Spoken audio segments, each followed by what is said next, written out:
जगह पर light workers जाने हैं। मास्टर्स कहते हैं लाइट वर्कर्स इस समय हर जगह हैं पृथ्वी पर। क्या काम कर रहे हैं ये लाइट वर्कर्स? पृथ्वी पर आकर आप भूल जाते हैं कि आपका वो प्लान था क्या।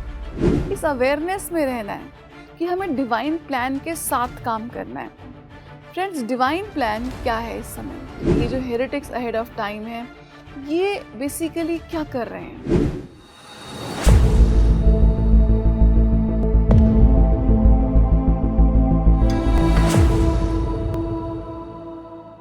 नमस्कार दोस्तों, आप सभी का हार्दिक स्वागत है। परिवर्तन की इस श्रृंखला में हम ब्रिंगर्स ऑफ डॉन किताब को ले रहे हैं। बारबरा मार्सिनियक के द्वारा शेयर की गई अद्भुत किताब, अद्भुत जानकारी जो आपके जीवन को एक नया आयाम देती है। फ्रेंड्स, आज जो हम चैप्टर कर रहे हैं उसका नाम है heretics ahead of time. Heretic क्या होता है फ्रेंड्स? हेरेटिक होता है जो व्यक्ति किसी धर्म, कोई पर्टिकुलर धर्म नहीं, मतलब एक विरोधी काइंड ऑफ व्यक्ति आप सोच लीजिए, जो एस्टैब्लिश्ड बिलीव्स होते हैं उनके अगेंस्ट जो व्यक्ति जाता है उसको हम बोलते हैं हेरेटिक। तो इसका नाम है हेरेटिक्स अहेड ऑफ टाइम।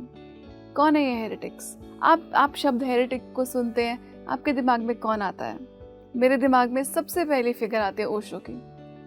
कितना विरोध हुआ ओशो का, उनके विचारों का, और वो जो भी बात बोलते थे उसका बहुत विरोध हुआ। तो लेकिन बाद में साइकोलॉजिस्ट्स को लगा कि नहीं, ये बात ठीक कह रहे हैं और इस तरह से हम सप्रेस ना करें और एक्सप्रेस करें तो यही सही तरीका है। तो इसलिए इस चैप्टर का बड़ा सही नाम है हेरेटिक्स अहेड ऑफ टाइम। समय से ये लोग हमेशा आगे होते हैं। जो हमको लगता है ना विधर्मी है, जो कि हेरेटिक्स हैं, विधर्मी बोल लीजिए, या किसी धर्म के विरुद्ध हैं, किसी पर्टिकुलर धर्म नहीं। सबसे पहले मैं आपको ये क्लैरिफाई करना चाहती हूँ कि वो एक एस्टैब्लिश्ड सिस्टम के खिलाफ रहते हैं। तो उस समय में उनके विचार गलत लगते हैं, विद्रोह भी होता है, लेकिन कुछ समय बाद हमें उनके विचार सही लगने लग जाते हैं। तो इनको बोलते हैं हम हेरेटिक्स। मास्टर्स कहते हैं कि आप भी वो हेरेटिक्स हैं। शुरुआत कब हुई थी फ्रेंड्स? शुरुआत हुई थी 1960s में, जब लोगों की अवेकनिंग होनी शुरू हो गई थी। तो अवेकनिंग होनी शुरू हो गई, वो सोसाइटी से बिल्कुल अलग होने शुरू हो गए। और अगर आपने सरेंडर एक्सपेरिमेंट की मेरी वीडियो देखी है, नहीं देखी तो ज़रूर देखिएगा। तो सरेंडर एक्सपेरिमेंट की उस वीडियो में मैं आपको बताती हूँ कि कैसे माइकल सिंगर एक दिन बैठे बिठाए कुछ देर उन्होंने ध्यान किया था, लेकिन ये सवाल बार बार उठ रहा था, मैं कौन हूँ, मेरा पर्पस क्या है, और सोसाइटी से अलग होते जा रहे थे, कटते जा रहे थे। तो ये 1960s का जो बैच था, इसको बोल फ्रेंड्स, आप लाइट वर्कर्स भी बोल सकते हैं, वे शोअर्स बोलना लेकिन ज़्यादा सही रहेगा। वे शोअर का क्या मतलब है? कि जो आपको मार्ग दिखाते हैं। सोचिए फ्रेंड्स कि किसी पहाड़ की खुदाई करनी है, पहाड़ पे हमने एक सड़क बनानी है, और जो लोग सबसे पहले जाते हैं उस पहाड़ पर उसकी खुदाई करने, उनको बहुत कड़ी मेहनत करनी पड़ती है। क्यों? क्योंकि कोई रास्ता ही नहीं है, कोई एस्टैब्लिश्ड रास्ता नहीं है, रास्ता खुद बनाना है। तो इसलिए वो लोग बहुत ज़्यादा मेहनत करते हैं, उनकी एफर्ट बहुत ज़्यादा होती है। लेकिन जो अगले बैच आते हैं इंजीनियर्स के और वर्कर्स के, उनके लिए काम थोड़ा आसान हो जाता है। क्यों? क्योंकि एक मार्ग बनना शुरू हो चुका है।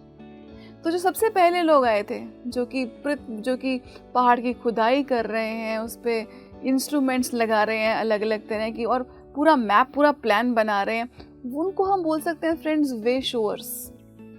अपने समय में बुद्धा वे शोअर थे, अपने समय में ओशो वे शोअर थे, आज के समय में पत्री सर वे शोअर हैं।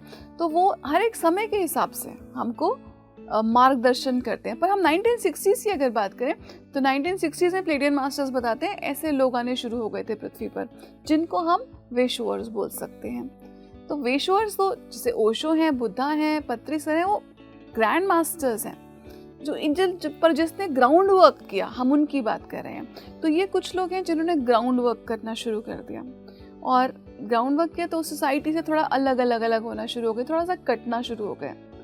उसके बाद समय आया फ्रेंड्स 90s का। मास्टर्स कहते हैं कि अब समय आ गया था कि हमने स्पिरिचुअलिटी के छोटे छोटे पैकेट नहीं बांटने थे, छोटी छोटी एरियाज में उसको रिस्ट्रिक्टेड नहीं रखना था। पहले क्या ज़माना था, आपको स्पिरिचुअलिटी के बारे में आप सोचेंगे, आप हिमालयाज के बारे में सोचेंगे, अब वो समय नहीं था, घर घर सत्य का दर्शन। तो घर घर में सत्य जाना है, और कैसे जाना है? स्पिरिचुअलिटी के मार्ग से। टीएमसी हिंदी उसके लिए एक बहुत सुंदर कार्य कर रही है।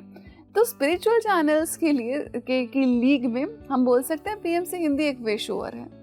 तो ये 90s में जो वे शोअर 60s में वे शोअर्स आए, उसके बाद 90s में मास्टर्स ने कहा कि स्पिरिचुअलिटी जो है अब हर जगह पे पहुंचनी है, हर जगह पर लाइट वर्कर्स जाने हैं। मास्टर्स कहते हैं लाइट वर्कर्स इस समय हर जगह हैं पृथ्वी पर। क्या काम कर रहे हैं ये लाइट वर्कर्स?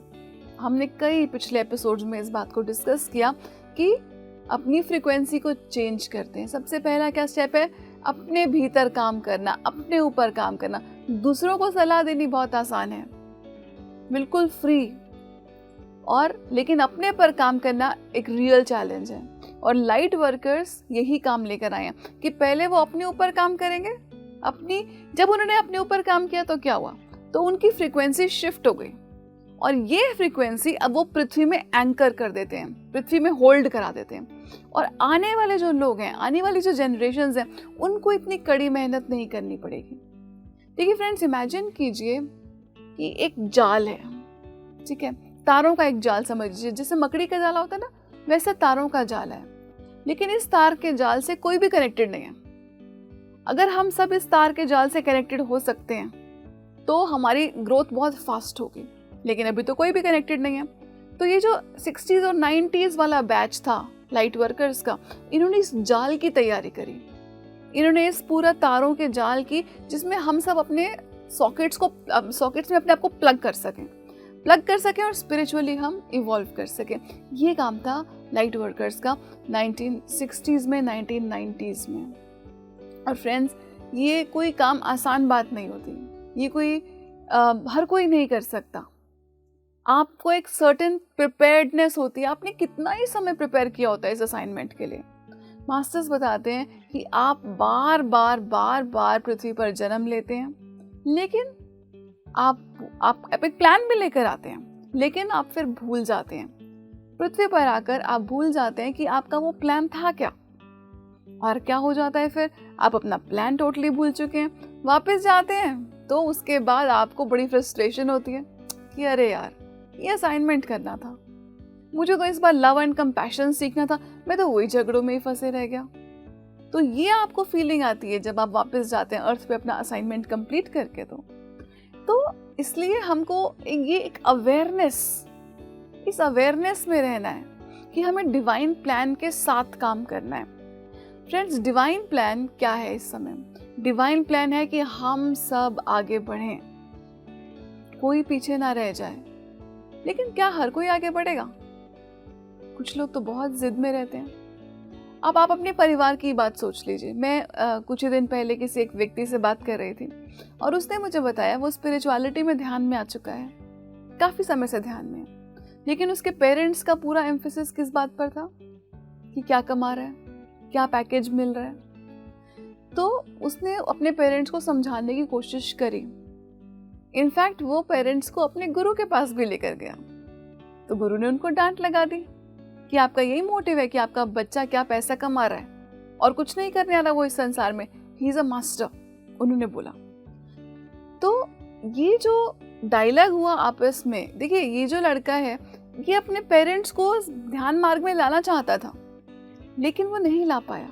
हर किसी का, पत्री सर बोलते हैं, हर किसी का अपना प्लान है, अपना पाथ है, और हम किसी को फोर्स नहीं कर सकते उस पाथ पर आने के लिए।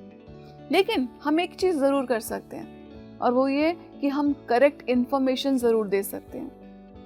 कितना समय बहुत समय पहले था फ्रेंड्स, जब हम सभी पूजा पाठ को करने में ही हमको अपना सबसे बड़ा अचीवमेंट लगता था कि मैंने इतने दिन का व्रत रखा, इतने दिन का उपवास किया, मैं रोज़ मंदिर जाती हूँ या जाता हूँ, ये हमको अपनी बहुत बड़ी अचीवमेंट्स लगती थी। लेकिन आज हम स्पिरिचुअलिटी की करेक्ट अंडरस्टैंडिंग को समझ भी रहे हैं और हम बता भी रहे हैं। इसके बाद उस अगली सोल का अपना सोल पाथ है, अपना सोल पर्पस है कि वो इसको फॉलो करना चाहता है या नहीं फॉलो करना चाहता। अल्टीमेटली तो सबने आना ही है फ्रेंड्स पाथ पर। तो कोई लोग कुछ तो एक दो जन्म और ले लेंगे शायद। पृथ्वी पर इस समय मास्टर्स कहते हैं एक स्प्लिट हो रहा है। स्प्लिट आप समझ गए कि एक हायर वाइब्रेशन के लोगों के लिए अलग अर्थ बन रही है, ऐसा मेरी अंडरस्टैंडिंग है पढ़कर, और कुछ लोअर वाइब्रेशन के लोग हैं जो अभी पूरे पुराने वाले उसी ढर्रे में चल रहे हैं। कैसे ढर्रे में? वो जेलसी, हेट्रेड और ग्रीड, लस्ट, इसी सब के बीच में चक्कर में फंसे हुए हैं। और वो हो सकता है आपके घर के परिवार के ही लोग भी हों। सभी परिवारों में कोई एक टोटली सभी लोग एक सेम लेवल के नहीं होते। इनफैक्ट चैलेंज बड़ा हो जाता है। आप सोचिए आप कितनी एडवांस सोल हैं। अगर आप अपने घर में अकेले स्पिरिचुअलिटी में आए हैं और बाकी सब लोग दूर दूर तक नहीं आए, इस ऐसे कितने एग्जाम्पल्स आते हैं हमारे पास, कितने क्वेश्चंस आते हैं लोगों के कि हमारे घर में सब नॉनवेज खाते हैं, मैं ध्यान करती हूँ, मुझे कोई सपोर्ट नहीं करता, इनफैक्ट मुझे नॉनवेज कुक भी करना पड़ता है उनके लिए। आप सोचिए फ्रेंड्स कि इन लोगों ने कितना अपने लिए बड़ा चैलेंज लिया। 4-5 लोग एक जैसे फ्रीक्वेंसी के हों एक घर में तो कोई बहुत मुश्किल बात नहीं होती है, लेकिन हम ऐसी फैमिली में आना जहाँ पर सब आपके अगेंस्ट में हो, तो वो उसके लिए एक बहुत आपका सोल प्लान, आपका बहुत प्लानिंग बहुत ज़बरदस्त होनी चाहिए। सो मास्टर्स कहते हैं कि ये जो हेरेटिक्स अहेड ऑफ टाइम है, ये बेसिकली क्या कर रहे हैं? लाइट को लाने की कोशिश कर रहे हैं। इन्होंने उस ग्रिड को, वो ग्रिड आप समझ गए ना फ्रेंड्स, आप समझ लीजिए एक जाल है पृथ्वी के अराउंड। उस ग्रिड में ये लोग घुसने की कोशिश कर रहे हैं, लाइट को लाने की कोशिश कर रहे हैं। और एक बार घुस गए और लाइट को लाना शुरू कर दिया। लाइट माने करेक्ट इन्फॉर्मेशन। मैंने आपको पिछले एपिसोड में बताया था कि लाइट का कोई मतलब नहीं है, बस यही मतलब है करेक्ट इन्फॉर्मेशन, सत्य। इसको बोलते हैं ना सनातन धर्म, जिसको बोलते हैं फ्रेंड्स, वो क्या है? कुछ लोग सोचते हैं सिर्फ हिंदुइज्म है सनातन धर्म। नहीं, सनातन धर्म क्या है कि हम सब उस अल्टीमेट ट्रूथ के साथ हैं। मैटर नहीं करता आप हिंदू हैं, आप मुस्लिम हैं, आप सिख हैं, आप जैन हैं, आप क्रिश्चियन हैं, वो मैटर नहीं करता। हमको अल्टीमेट ट्रूथ के साथ रहना है कि हम कौन हैं, हम सभी कौन हैं। हम सब आत्मा हैं, सुंदर आत्मा हैं, और हमें अपने उस पोटेंशियल को रियलाइज करना है। अभी तक वो पोटेंशियल जो हमारे अंदर जो कैपेबिलिटी है वो एक बीज की फॉर्म में है, और वो बीज की फॉर्म में रहनी नहीं चाहिए। फ्रेंड्स, पृथ्वी पर हम करने क्या आते हैं? खाना पीना सोना? नहीं।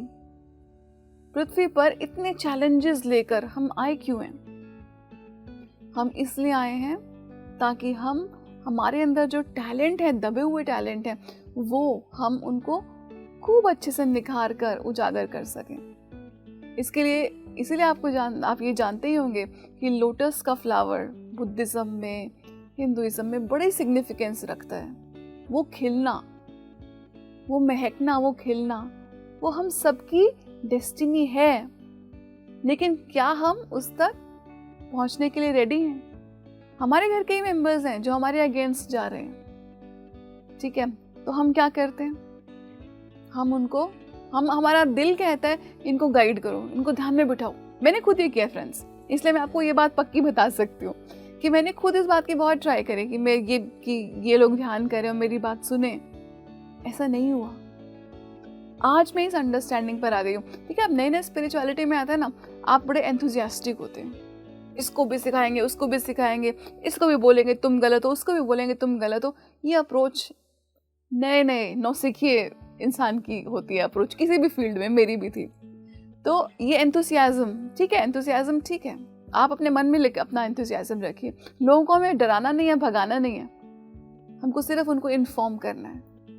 मुझे इस कॉन्टेक्स्ट में फ्रेंड्स पत्री सर की एक बहुत सुंदर वाकया याद आ रहा है। सर जब देखिए वो टाइम सोचिए जब सर ने इस मूवमेंट को स्टार्ट किया था, हार्डली 1 या 2 लोग स्पिरिचुअलिटी में आते थे, हार्डली 1 या 2 लोग ध्यान में आते थे। और वो ध्यान किसी को बताने के लिए सर घंटों वेट करते थे उनकी। आप बिलीव कर सकते हैं किसी के लिए 8 घंटा वेट करना, 7 से 8 घंटा वेट करना कि इनको ध्यान सिखा के जाएंगे। आप उनके ऑफिस में बैठे हैं बाहर रिसेप्शन पर और आप वेट कर रहे हैं कि ये व्यक्ति कब आएगा, और वो कह रहे हैं हाँ अभी आ रहे हैं सर, थोड़ी देर में आ रहे हैं। और ऐसा करते करते 7 से 8 घंटे हो जाते हैं। आप इरिटेट नहीं होते, आप सिर्फ अपनी बुक पढ़कर अपना टाइम पास करते हैं। टाइम पास तो नहीं बोलना शायद गलत होगा, आप अपनी ज्ञानवर्धन करते हैं, आप अपने जो इनर आईज हैं उनको खोलते हैं स्पिरिचुअल लिटरेचर पढ़ के। 8 घंटे बाद वो व्यक्ति आता है और आप उसको तब भी ध्यान सिखाते हैं और उसके बाद आप उस व्यक्ति का एक्सपीरियंस भी सुनते हैं। फ्रेंड्स, क्या ये आसान होता है? क्या आप किसी के लिए 8 घंटे वेट कर सकते हैं? मेरे ख्याल से कोई लवर्स भी नहीं वेट कर सकते एक दूसरे के लिए 8 घंटा। 1 घंटा भी दूर की बात है, आप खुद सोचिए। तो ये होते हैं friends, heretics ahead of time, समय से बहुत आगे।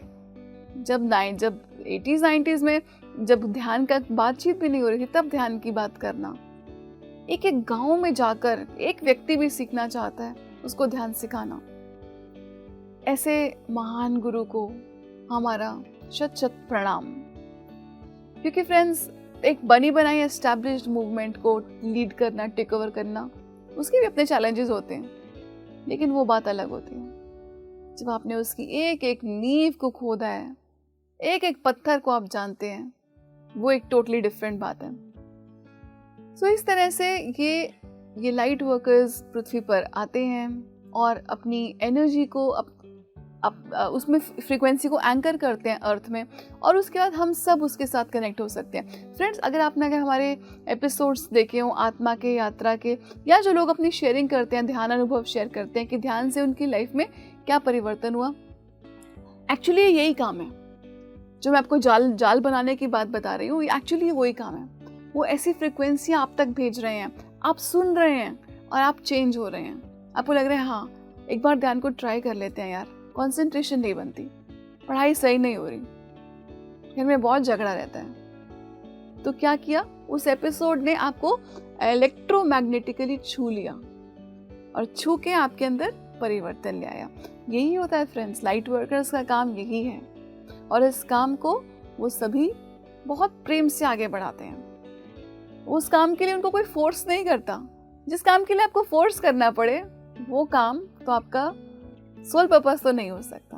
हाँ, आप उसको अपना अच्छा पैसा कमाने के लिए ज़रूर कर सकते हैं या कुछ भी और करने के लिए कर सकते हैं, लेकिन वो आपका सोल पर्पस होता है, उसको आपको करने में इतना आनंद आता है, घंटों घंटों बीत जाते हैं, आपको पता भी नहीं चलता। वो है आपका सोल पर्पस। तो ये जो हम लाइट वर्कर्स हैं, हमारा क्या पर्पस रहता है? लाइट को स्प्रेड करना, इन्फॉर्मेशन को सब तक पहुंचाना। अब फ्रेंड्स, क्या होता है कि जब आपके अंदर इतनी सारी एनर्जी आ रही है, आप ऊर्जा से भरते जा रहे हैं, आपको कुछ कुछ एक्सपीरियंसेस होने शुरू हो जाएंगे। अब ये एक्सपीरियंसेस क्या आप सबके साथ शेयर कर पाते हैं?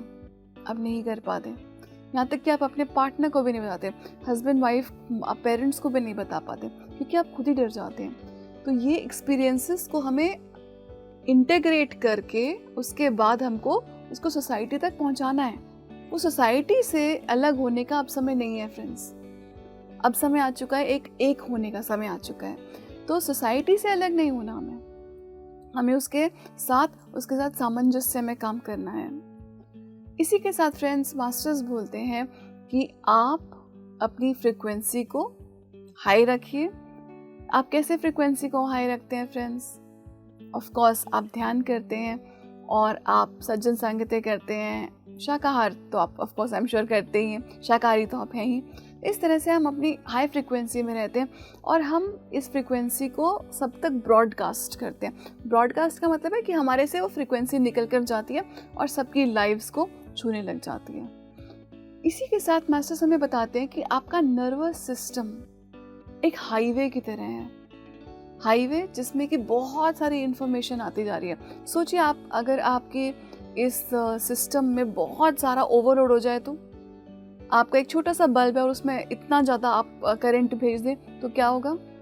ऑफ कोर्स वो बल्ब फट जाएगा।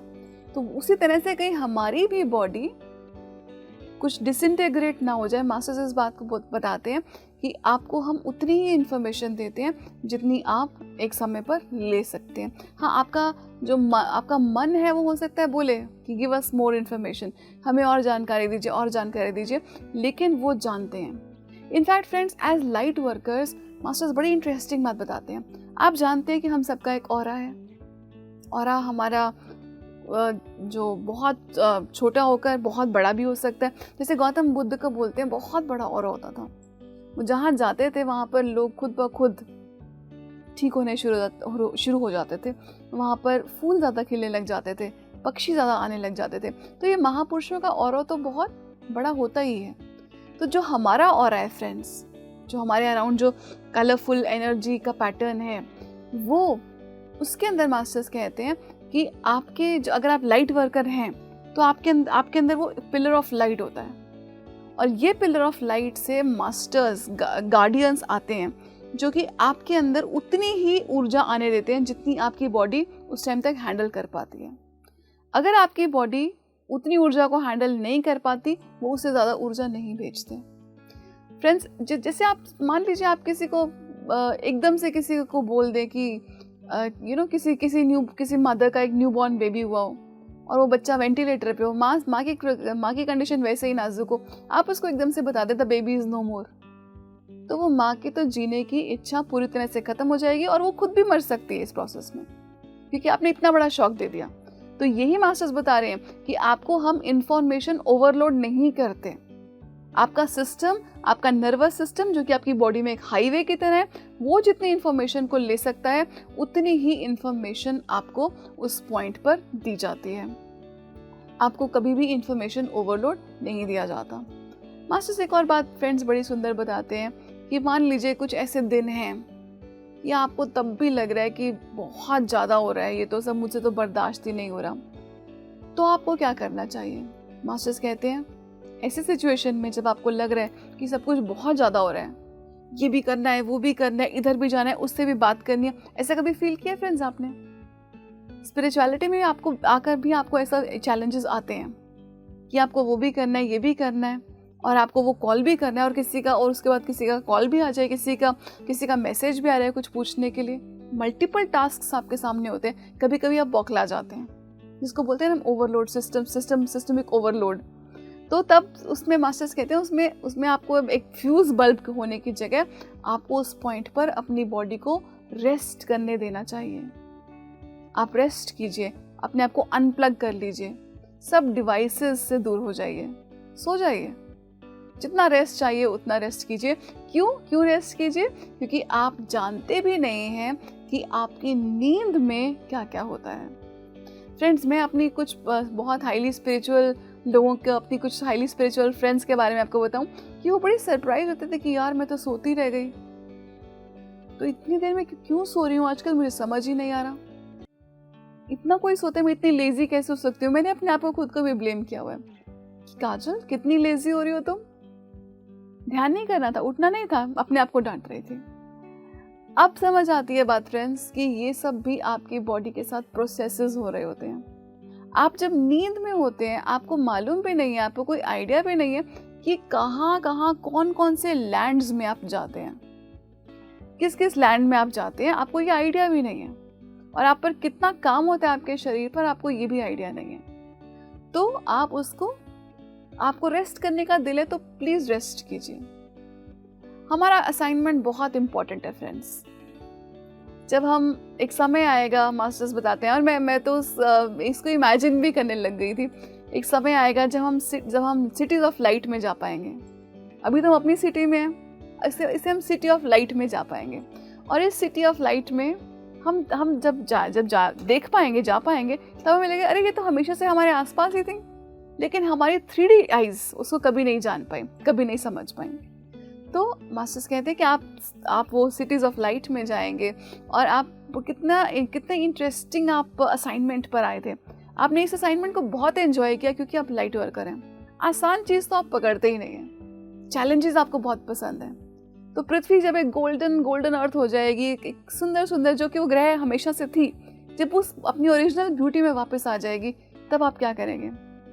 तब जो लाइट वर्कर्स होते हैं वो तब यही कहते हैं कि चलो अब यहाँ का काम हो गया, अब दूसरी जगह पर चलते हैं। ये ना, मुझे महाअवतार बाबा जी का भी ये बात याद आ रही है। महाअवतार बाबा जी जो है अपने जो सेंट्स हैं उनको बोलते थे चलो उठाओ अपना बोरिया बिस्तरा यहाँ से, अब दूसरी जगह पर चलने का समय आ गया। तो हमारा भी, लाइट वर्कर्स का भी दूसरी जगह पर जाने का समय आ जाता है जब एक जगह का असाइनमेंट खत्म हो जाता है। तो फ्रेंड्स, इस असाइनमेंट को पूरी शिद्दत से कीजिए, पूरी शिद्दत से लाइट के लिए काम कीजिए। आफ्टर ऑल आपने खुद चुनाव किया था, और फिर जब आपको चुनाव हो गया तो आप उसको फुल जस्टिस करते हैं। इसी के साथ फ्रेंड्स, आज के इस एपिसोड के लिए इतना ही। धन्यवाद। Love and light.